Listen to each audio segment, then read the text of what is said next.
there's scientific data that tells us when you peek over your fence and you look at your neighbor's grass, because of the curvature of the earth, which is very subtle, but visually our brain sees it differently, the grass literally does look greener to you from your vantage point. Yeah. But if you were to walk over there and look at the grass, you would realize that it's not. It looks exactly like your grass. But if you were on your neighbor's side of the yard and peered over the fence into your yard, the grass would look greener because of the vantage point and the way the light reflects and all this. Like, they go into a lot of detail. Yeah. But it was like this light bulb moment for me, because we compare ourselves to that person's career or that person's this. Thank you, Sam, Scotch Sonnenschein. I knew I'd get there.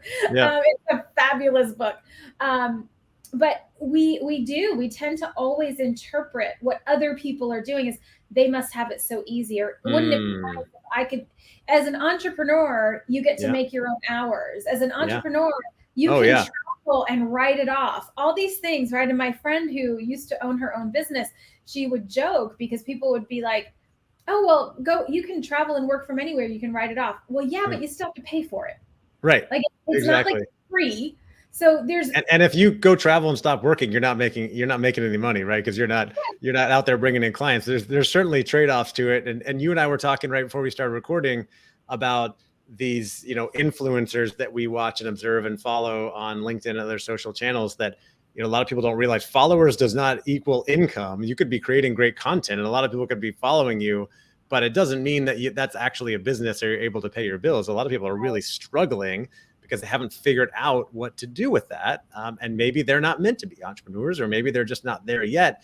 But entrepreneurship it's a challenge. It's a struggle, but I absolutely love it.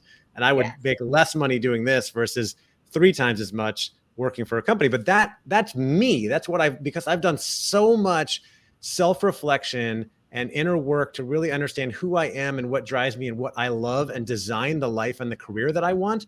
That's how I know that is what works for me. But I also know that's not right for other people, right? And that's what I'm trying to encourage people is like, figure out who you are and what is right for you, and set a vision for where you want to go in your career, and then follow that path.